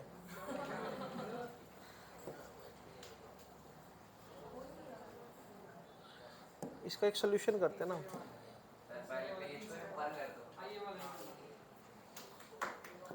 Thank you for helping me. I will be blessed with your help. I want to thank you from the core of my heart. चलो यार भाई, क्वेश्चन ये है, सुनो यार। क्वेश्चन ये है कि यहां पर एक सर्किट दे रखा है, समझ लेते हैं इसको। इसको बोलते हैं हम फिक्स्ड रेजिस्टेंस, ठीक है। इसको बोलते हैं हम वोल्ट मीटर, इसको बोलते हैं एमीटर, इसको बोलते हैं सेल, इसको बोलते हैं हम वेरिएबल रेजिस्टेंस। सवाल सिर्फ इतना सा है कि अगर यहां से करंट निकल रहा है, ये करंट यहां पर पहुंचा, ये करंट आई है ना, अगर ये वैल्यू R1 है और ये वैल्यू R2 है, तो सर्किट का टोटल करंट पता क्या होगा? Total potential difference upon R1 plus R2। अरे दोनों सीरीज में तो होंगे, ठीक है। लेकिन अगर R1 की वैल्यू को हम चेंज करें, R1 की वैल्यू चेंज होने से करंट की वैल्यू भी क्या हो जाएगी? मानते हो बात? मैं तुमको ये इसलिए बता रहा हूं क्योंकि शायद हो सकता है कुछ यूज हो यहां पर। और R1 की वैल्यू चेंज करने से करंट की वैल्यू तो चेंज हो रही है, तो करंट की वैल्यू जब चेंज होगी तो यहां पर IR2 का वैल्यू भी चेंज हो जाएगा, क्योंकि I तो इसके अंदर भी है ना। और अगर IR2 का वैल्यू चेंज हो गया तो वोल्ट मीटर की रीडिंग भी क्या हो सकती है? अब क्वेश्चन को पढ़ते हैं। यहां पर बोला गया है कि इसमें इस वेरिएबल रेजिस्टेंस का क्या यूज है। पहला, टू चेंज, वेट एक मिनट, जल्दबाजी नहीं करनी कोई, to change voltage across fix resistor. कैसा हो रहा है? फिक्स रजिस्टर के अक्रॉस वोल्टेज चेंज हो रही है। अभी मैंने बताया ना हो रही है, क्यों चेंज हो रही है? क्योंकि R2 तो चेंज नहीं हो रहा, लेकिन करंट तो, अरे इधर देख ले, मुझे क्यों खुश हो रहा है जिंदगी में, क्या मिल गया भाई तेरे को? फोन मांग रहा है तो फिर तू इधर देख लेना। तो IR2, अरे I तो चेंज हो रहा है, अरे I चेंज होगा तो ये V इक्वल्स टू IR2 पूरा चेंज हो जाएगा। तो पहली बात तो ठीक है। आगे एक मिनट, हमने ये बताना ना कि कौन सी बात ठीक है। हाँ ठीक है। To change resistance across fix resistor. कैसा लग रहा है कि रेजिस्टेंस चेंज होगा? मुझे तो नहीं लगता, ये तो फिक्स वैल्यू है भाई यार। इसको चेंज करने से करंट चेंज हो सकता है, और करंट को चेंज करने से ये चीज चेंज हो सकती है। ये तो फिक्स रहेगा R2, तो ये थोड़ी चेंज हो सकता है, तो ये बात तो गलत है। इसके बाद to change the current flowing through fix resistor, ये भी सही बात है यार, क्योंकि इसको चेंज करूंगा तो करंट चेंज होगा। तो यानी कि कौन कौन सी बातें सही है? एक तो पहली और एक तीसरी। सही ऑप्शन कौन सा होना चाहिए? क्या बात समझ आई? ऐसे क्वेश्चन आते होते, ये वाला क्वेश्चन इंपॉर्टेंट है, ये एग्जाम्पलर में क्वेश्चन है मेरे ख्याल से, ये क्वेश्चन इंपॉर्टेंट है यार। ठीक है, नोट्स तुमने कहां से बनाए इस वीडियो को बाद में देख लेना। क्या करना चाह रहा है भाई तू? किसको बुलाना है? इतनी भी प्यार मोहब्बत अच्छी नहीं है भाई, ये क्लास से ज्यादा इंपॉर्टेंट इसको दे रहा है तू।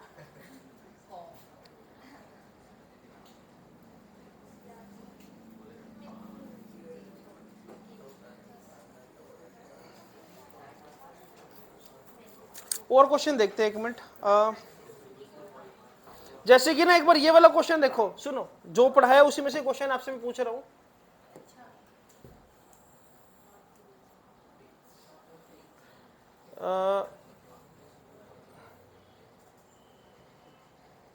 ये दो क्वेश्चन, हीटिंग इफेक्ट तो मैंने पढ़ाया नहीं अभी आपको, बट वैसे आपको आता होगा, पर चलो लेट इट बी। ये देखो जरा, जो थर्ड क्वेश्चन है इसको पढ़ो एक बार। एक मिनट रुको, ये मैं खुद पूछूंगा, इसका आंसर करेगी कंगना। थर्ड का आंसर क्या होगा कंगना?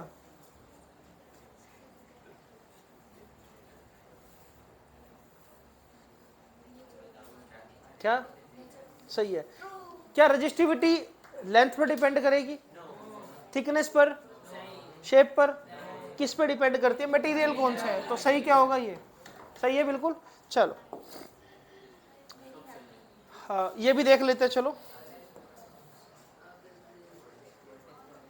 ये बहुत, देखो एक बात बोलूं, इसमें सबसे बढ़िया क्वेश्चन कौन सा दोनों में से? ये वाला, ये एग्जाम्पलर का क्वेश्चन है और मेरी तरफ से बहुत इंपॉर्टेंट है, ये बहुत इंपॉर्टेंट। ठीक है, दो क्वेश्चन है हमारे पास और दोनों बहुत बढ़िया है। ये वाला ज्यादा अच्छा क्वेश्चन है। क्वेश्चन ये है कि इनमें से क्या चीज वोल्टेज के बराबर है। एक बार हम देख लेते हैं कि वोल्टेज का फॉर्मूला हमने पढ़ा है, work done upon charge. Work done तो देखो इससे ना मैं ऑप्शंस को एलिमिनेट करता हूं पहले, एक मिनट। बी ऑप्शन हो नहीं सकता, work done into charge, fine. D option हो नहीं सकता, सी ऑप्शन हो नहीं सकता, वर्क डन इनटू टाइम तो कहीं है नहीं। करंट इनटू टाइम को क्या लिख सकते हैं, देखो चार्ज का डेफिनेशन ये भी होता है ना करंट इनटू टाइम, तो मैं ये भी लिख सकता हूं work done upon current into time. तो वोल्टेज का सही डायमेंशन कौन सा होगा, ए ऑप्शन। तो ये हो गया इंपॉर्टेंट क्वेश्चन, ये ऐसा क्वेश्चन, ये एग्जाम्पलर के दोनों क्वेश्चन है ना भाई। 10th क्वेश्चन वाक्य में अच्छा क्वेश्चन है, इसको देखो कैसे करोगे। एक सिलेंड्रिकल कंडक्टर है जिसका लेंथ है एल और एरिया ऑफ क्रॉस सेक्शन है ए, ठीक है। तो मैं पहले बना लेता हूं, सिलेंड्रिकल कंडक्टर का लेंथ है L, area of cross section क्या है ए। हमने एक और चीज, इसका रेजिस्टेंस कितना दे रखा है, इसका रेजिस्टेंस दे रखा है आर। ओके, फर्स्ट इक्वेशन मान लेते हैं इसको। फिर ऐसा बोले कि एक और कंडक्टर है जिसकी लेंथ है 2l, एक और हमारे पास कंडक्टर है जिसकी लेंथ कितनी है 2l। एक मिनट, लेंथ 2l है, अच्छा रिकॉर्डिंग चल रही है क्या, साथ साथ ये भी देखते रहो, चलो ठीक है। और इसका area of cross section A dash है, अपने को नहीं पता, वो निकालना है, लेकिन इसका रेजिस्टेंस भी कितना है आर। क्वेश्चन ये है कि ए डैश क्या होगा, गलत, यही सबसे बड़ा लूप होल है। हर बच्चा ये सोचेगा इसके अंदर कि लेंथ 2l होने से एरिया कितना हो जाएगा, लेकिन आप ये बात इग्नोर कर दोगे कि यहां पर ये बोला कि रेजिस्टेंस अभी भी आर है, तो इसका मतलब ये हुआ, देखो ध्यान से देखना भी, पहले वाला रेजिस्टेंस किसके बराबर है, बाद वाले के, दोनों की वैल्यू कितनी है आर और इसकी भी कितनी है आर। पहले क्या है रो एल बाय ए, अभी क्या है देखे, रो तो है ही, लेंथ कितनी है, एरिया कितना है ए डैश जो मुझे निकालना है, ए डैश कितना आएगा देखे, रो एल से रो एल गया, तो ए डैश किसके बराबर आ रहा है, गलत तो नहीं कैलकुलेशन, देखना कहीं रो एल से, हाँ, तो इसका सही आंसर क्या होगा। इसलिए मैंने बोला था कि ये क्वेश्चन इंपॉर्टेंट है, क्योंकि यहां पर पहली नजर में इस क्वेश्चन को आप 12 समझकर a/2 डायरेक्ट मार्क कराओगे, लेकिन इसका ऑप्शन ये नहीं है। पता लगा क्या, दोबारा बताता हूं, रो एल बाय, क्वेश्चन ये है कि अगर लेंथ को 2l कर दूं, रेजिस्टेंस को अभी भी r रखना है, तो a को कितना होना पड़ेगा, a को ये होना पड़ेगा। क्या बात समझ आई, आगे चलते हैं। फिर अभी हमारे पास यार सीरीज पैरेलल में डिस्कस करूं, क्या तुमको नहीं पता कि series resistance R1 plus R2 होता है। ये डेरिवेशन कराऊं एक बार तुमको, डेरिवेशन करवा देता हूं, कोई बात नहीं, बहुत सारे लोग देख भी रहे होंगे ना, तो उनको नहीं आती होगी शायद। हाँ डाल दूंगा, वायरल कर देना इसको। ये देख लिया तो जीत, थंबनेल अच्छा सा रख देंगे, R1 प्लस R2, अब आएगा तूफान। हाँ, लास्ट में इंस्टा आईडी लिख दूंगा और स्नैपचैट आईडी लिख दूंगा सरों की, ठीक है, फिर शेयर कर देना सारे। चलो भाई सुनो यार, मंच ये सीरीज है कि पैरेलल है, ये तो सीरीज है। चलो चल, क्या बेसिक सा सवाल पूछते हैं मुझसे, चल सीरीज में क्या चीज सेम रहती है भाई, करंट, तो करंट आई, ये भी करंट कितना आई। ओके, थोड़ा जल्दी से मैं लिख देता हूं यहां पर, in series current remain same, but potential difference divide itself. क्या सही लिखा है क्या यार, गलत तो नहीं है, पोटेंशियल डिफरेंस डिवाइड करेगा। रीजन क्या पोटेंशियल डिफरेंस डिवाइड होने का, सुन लो एक बार प्लीज। ये करंट आई, रेजिस्टेंस R1, तो V किसके बराबर होगा, IR1 के, तो ये क्या बन जाएगा V1। Current I, resistance R2, V, ये V बन जाएगा V2 किसके बराबर, IR2।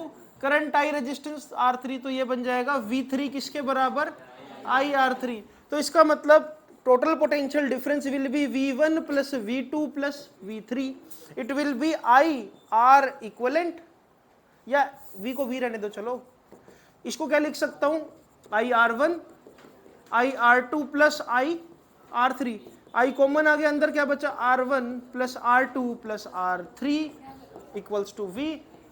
टोटल करंट नीचे आ गया, total voltage divide by total current will give you total resistance किसके बराबर आ रहा है, R1 plus R2 plus R3। Hence whenever you connect 3 ohm,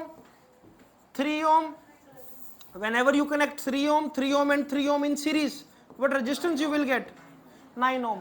अरे 3 को सीरीज में जोड़ दो, क्या मिलेगा 9 ओम। तो सीरीज में रेजिस्टेंस का डेरिवेशन ये रहा, बहुत आसान, बहुत आसान, ये नोट्स में मिल जाएगा तुमको, ठीक है, वरना इस वीडियो को हाफ 0.5 उसमें देख लेना, ठीक है। तो ये अपने को क्लियर हो गया। इसके बाद है पैरेलल, आता है लेकिन बाकी बच्चों को नहीं आता ना जी। जिसको नहीं आता कमेंट बॉक्स में बच्चे बताएंगे। देखो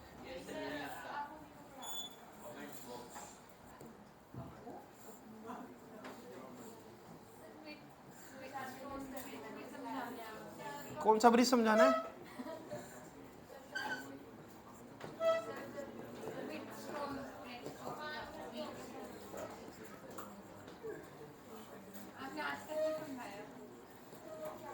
मेरे को आता ही नहीं, वो क्या करूं।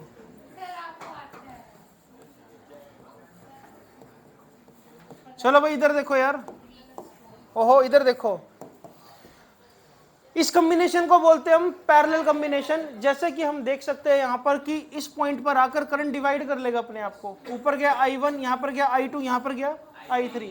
तो यहाँ पर अरे यार तेज हो रहे तुम लोग हैं। की को कर दिया क्लोज, अब तो चला जाएगा करंट।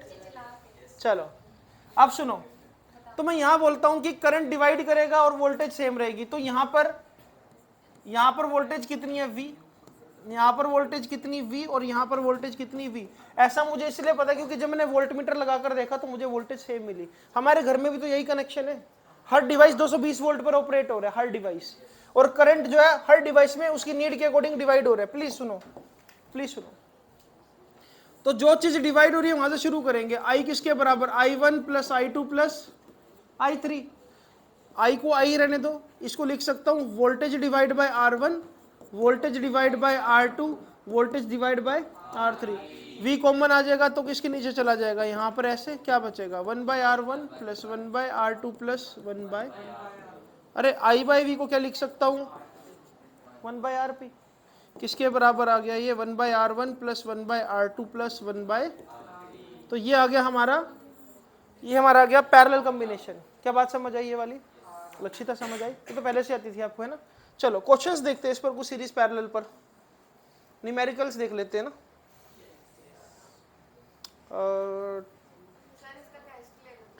हाँ मैं इस बार टेस्ट लूंगा और साथ साथ ही चेक करके दूंगा इस बार। ये कलंक मैं जल्दी मिटा दूंगा, कोई बात नहीं। पिछला अच्छा था ना तेरा, पिछला मैं देखता हूँ कूड़े में फेंक रखा, कूड़े में से निकालना पड़े, तेरा टेस्ट जरूर चेक करूंगा। सोनू भैया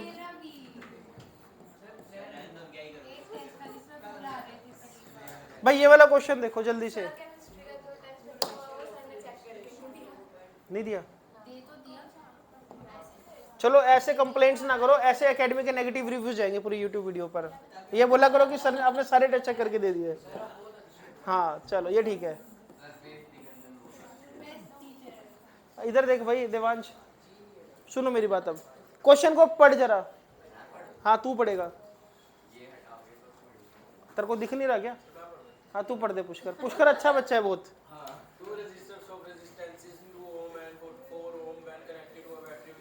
बस सुनो, हमने कनेक्ट कैसे करा इनको, ऐसा कुछ नहीं मेंशन है क्या?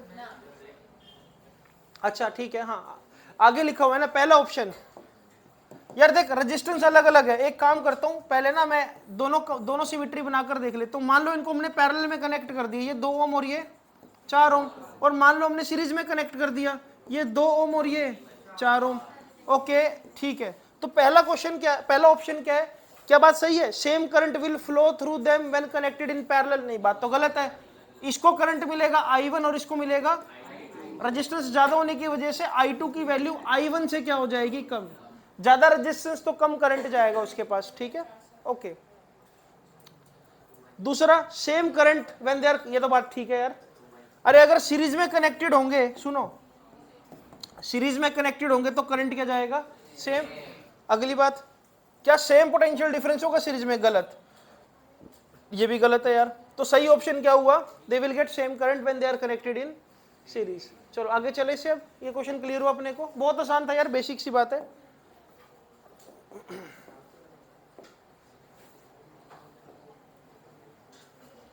ये तो हो गया था।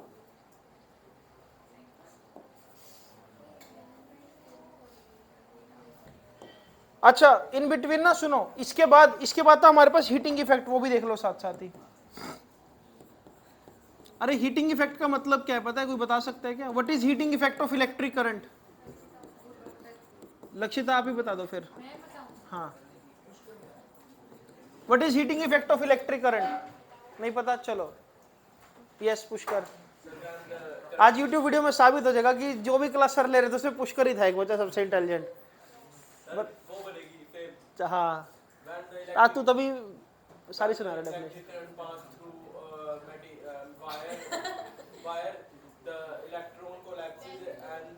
इलेक्ट्रॉन कोलैप्सिस, पिचक जाएंगे electron.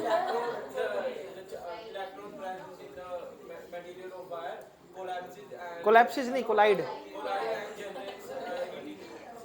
Harshdeep, what do you mean by heating effect of electric current? ये भी साबित हो जाएगा कि हर्षदीप से सर ने 3 बार पूछा, उसको आया नहीं। कौन चुप रहा है पेन? मैंने तो ये प्यार मोहब्बत यहाँ नहीं चलेगी भाई, मुझे पता नहीं, तेरे घर वालों से बात करनी पड़ेगी। हाँ मंच बता जरा, तेरे को पेन चुबाना आता ये नहीं आता तेरे को कुछ भी? What do you mean by heating effect of electric current? अबे तेरे से पूछ रहा हूँ, नजरें तो मिला कम से कम। नजर मिलाने लायक नहीं रहा तू मेरे से। किसको? हाँ तू बता, तेरी तरफ ध्यान नहीं जा रहा मेरा, पता नहीं क्यों। हम मूवमेंट की जगह कोलिजन लिखेंगे तो ज्यादा सही है यार। वर्चुअल कोलिजन बोल सकते हैं। देखो जब भी इलेक्ट्रॉन्स मूव करेंगे ना, जब भी इलेक्ट्रॉन्स मूव करेंगे तो वो कोलाइड कर रहे हैं, आपस में तो कर रहे हैं वर्चुअली। वर्चुअल कोलिजन का मतलब समझते हो?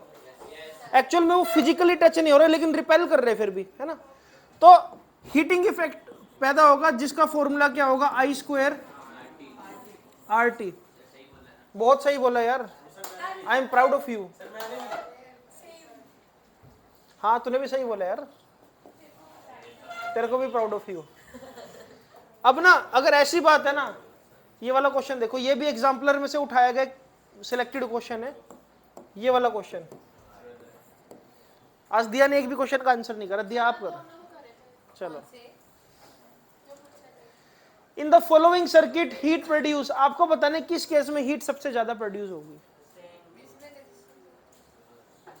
सोचो।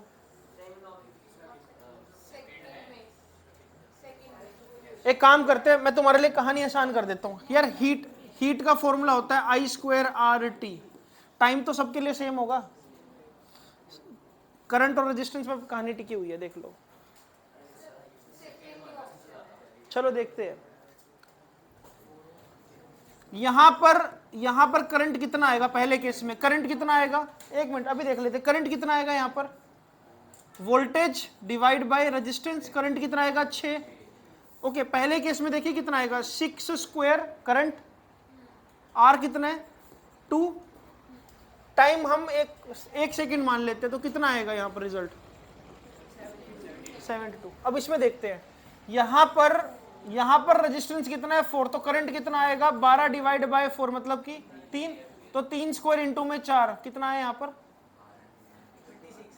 36। यहाँ पर देख, यहाँ पर रेजिस्टेंस कितना आएगा? 1 ओम। अरे 2 ओम इन पैरेलल है ना, और 12 वोल्ट, तो यानी कि 12 करंट कितना आएगा? 12 एम्पियर। तो हीट फॉर्मूला क्या होगा? I² RT। क्या कहा? 36 इंटू 4, 3 3 9, 9 4 36। आई बड़ी, इधर देखो 2 ओम और 2 ओम, अरे 2 और 2 आपस में क्या बनाएगा? 1 ओम। और टोटल वोल्टेज क्या है? 12। टोटल रेजिस्टेंस है 1, तो करंट कितना आएगा? 12। I² RT लगा दो, तो 12 का स्क्वायर, ये तो 144 आ गया। सबसे ज्यादा हीट किस में मिलेगी भाई? अच्छा लॉजिक बताता हूँ, ये तो चलो कैलकुलेशन कर ली तुमने, कहाँ पर आएगा ये? भाई सुनो, हीट उस सर्किट में ज्यादा मिलेगी जहां पर करंट ज्यादा होगा। सो बात की एक बात ये है, क्योंकि हीट जो है वो डायरेक्टली प्रोपोर्शनल है किसके? करंट के। अगर करंट ज्यादा तो हीट बाय डिफॉल्ट बहुत ज्यादा होगी। मंच बात समझ आई ये वाली? क्या बोला मैंने, बता? हाँ ठीक है, करंट ज्यादा तो हीट भी क्या मिलेगी? ज्यादा मिलेगी। कि ये एग्जांपल क्लियर हुआ अपने को? अच्छा अभी एक और चीज बताता हूं, चैप्टर हमने बेटा पूरा कंटेंट कवर करना है ये वाला। इसके बाद एक टर्म आती है इलेक्ट्रिक पावर। इलेक्ट्रिक पावर को कैसे डिफाइन करोगे, कोई बता सकता है क्या? चल मैं ही बता देता हूं, नहीं और भी फॉर्मूले मैं एक साथ ही कवर करूंगा अभी।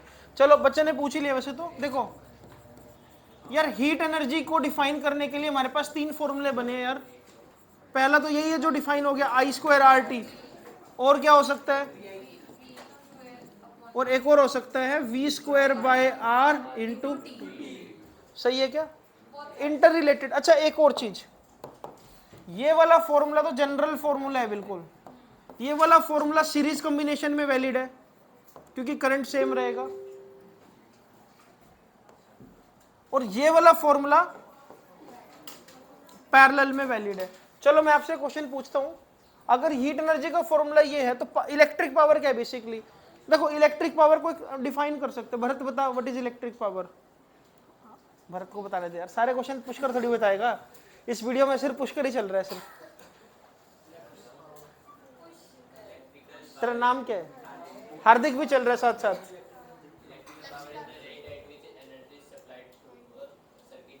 सही है बिल्कुल, ये डिवाइस बोल देते सर्किट की जगह। भाटिया साहब क्या बोला इसने?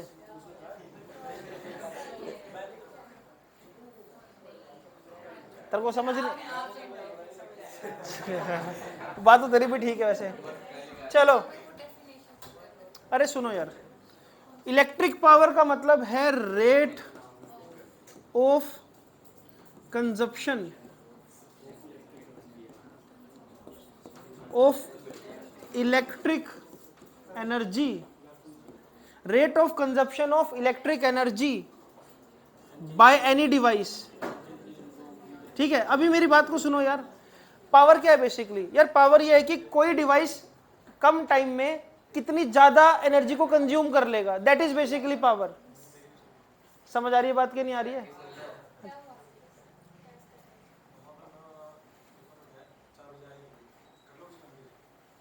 मैं तो जा रहा हूँ 4 बजे, सवेरे से यहीं पे 4 बजे मेरी आखिरी क्लास खत्म हो गई वाली। है नहीं उसको मेरे का नंबर नहीं है।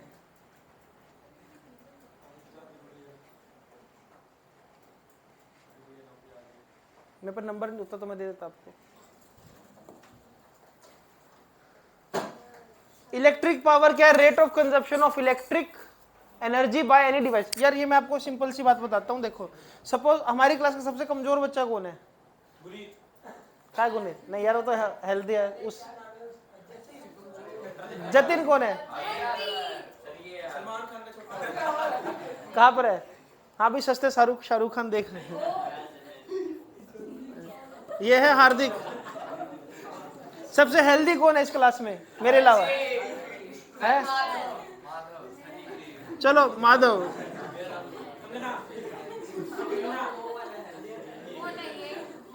ये माधव है। माधव क्लास में तो नहीं अभी?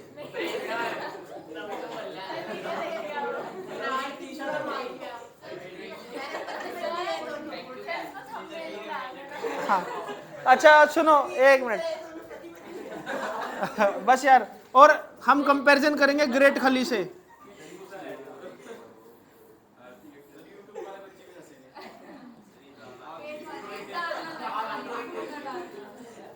चलो अब हमने, अरे प्लीज यार सुनो यार, मजाक ना उड़ा ड्राइंग का यार, मेरे ड्राइंग में 100 नंबर थे। हमने हार्दिक के आगे रख दी 10 रोटियां, 10 चपातीस, और माधव के आगे भी रखी 10 रोटियां, सेम सबको बराबर। ग्रेट खली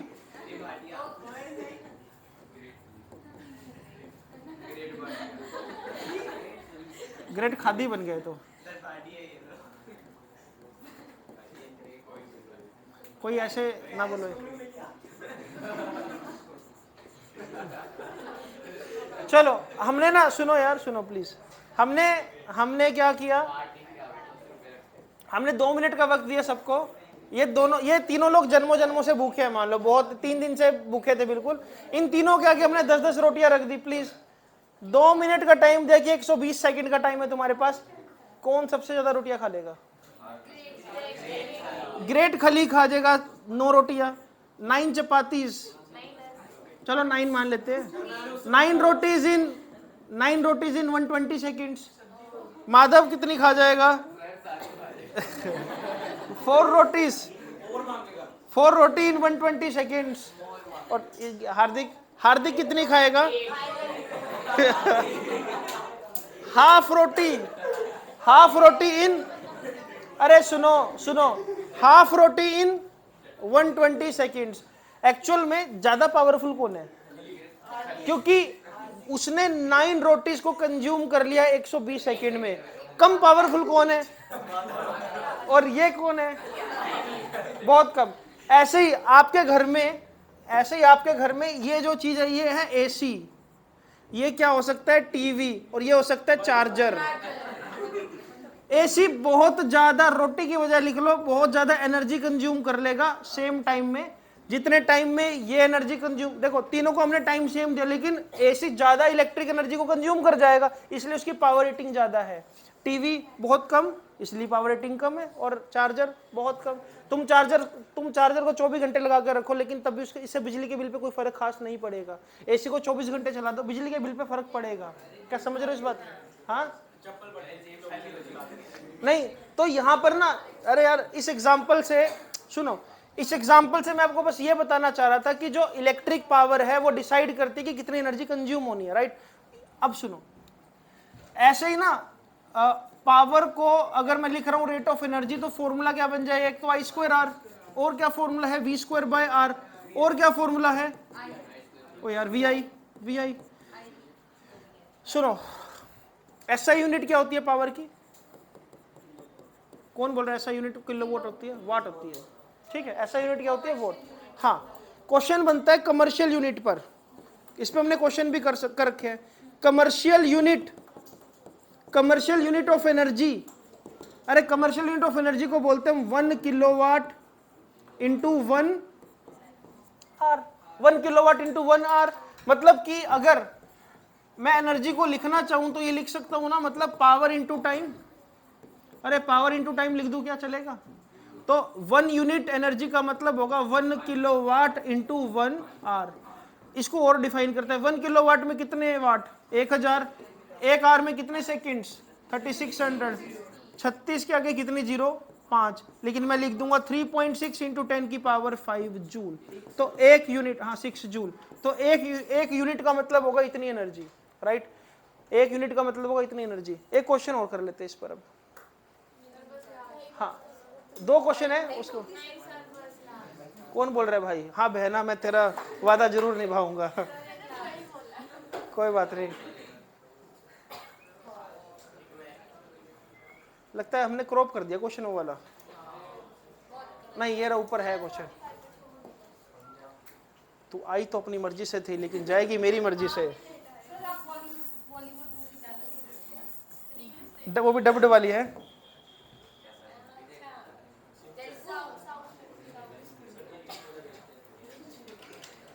ओ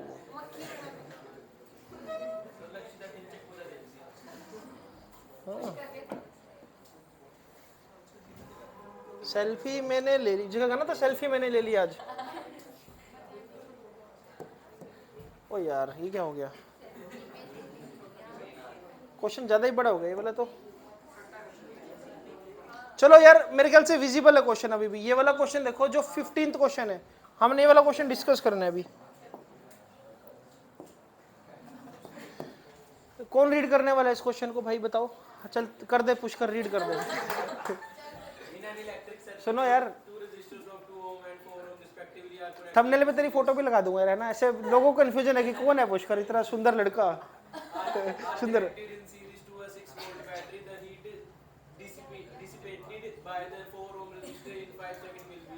चलो सुनो यार, अब मुद्दे पर आते हैं। इस सर एक काम करते हैं, सबसे पहले ना इस सर्किट को फ्रेम करते हैं यार। ये सीरीज में कनेक्टेड है क्या? कहीं लिखा है ऐसा? हाँ, तो भाई सबसे पहले हम सीरीज में कनेक्ट कर देते हैं। कौन कौन से लक्षिता बताओ? एक तो 2 ओम है, और एक क्या है?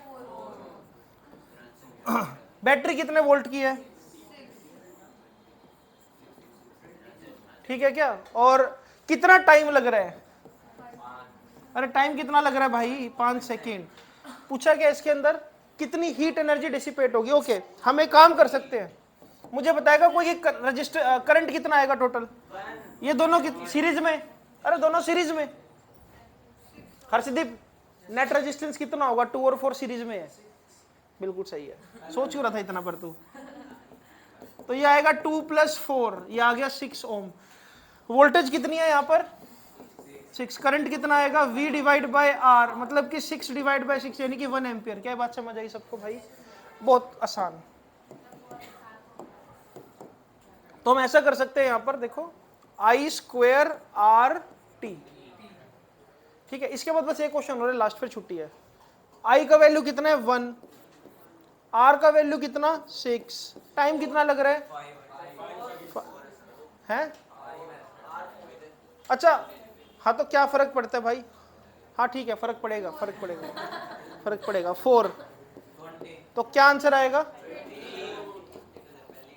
20 जूल। सही है। चलो एक आखिरी क्वेश्चन मैं बोर्ड पे लिख देता हूँ, बस आखिरी क्वेश्चन है ये, इसके बाद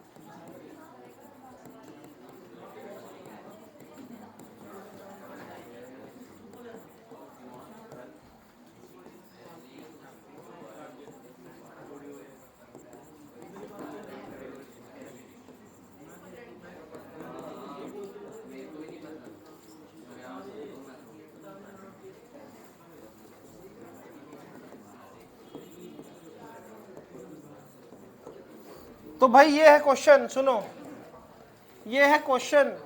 if 2 bulbs 50 watt and 100 watt are connected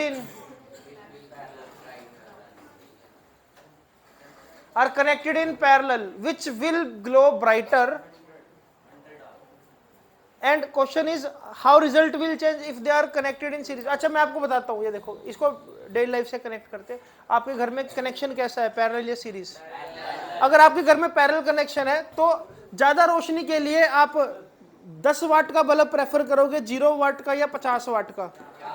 क्योंकि हमारे घर में तो ये रूल है ना कि भाई बड़ा बल्ब जितना ज्यादा पावर रेटिंग होगी उतना ज्यादा ग्लो करेगा। तो कॉमन सेंस है यार, अगर मैं पैरेलल में कनेक्ट करूंगा तो 100 वाट क्या करेगा? ज्यादा बढ़िया ग्लो करेगा। तो हमेशा पैरेलल केस में हाई पावर रेटिंग बल्ब ज्यादा ग्लो करता है। तो यहां पर हम इसको एक ट्रिक से याद रख सकते हैं, SLPR, स्लीपर इन पेपर। मतलब कि जैसे नींद में, पेपर में नींद आ जाती है अपने को, तो स्लीपर इन पेपर। हाँ तो कोई बात, ऐसा यूट्यूब वीडियो में ना बोला चलेगा, पता नहीं टीचर ने टॉर्चर करके बिठा रखा है TRP के लिए। चलो इधर देखो जरा, चलो चेंज द टॉपिक। लिसन, तो पैरेलल में हाई पावर रेटिंग वाला ज्यादा ग्लो करेगा, मोर ब्राइट। पैरेलल में हाई पावर रेटिंग वाला ज्यादा ग्लो करेगा और सीरीज में लो पावर रेटिंग वाला। ये याद रख लो। तो रिजल्ट कैसे चेंज होगा भाई? अगर तुम सीरीज में कनेक्ट कर दोगे तो 50 वाट ज्यादा ग्लो करेगा और 100 वाट कम।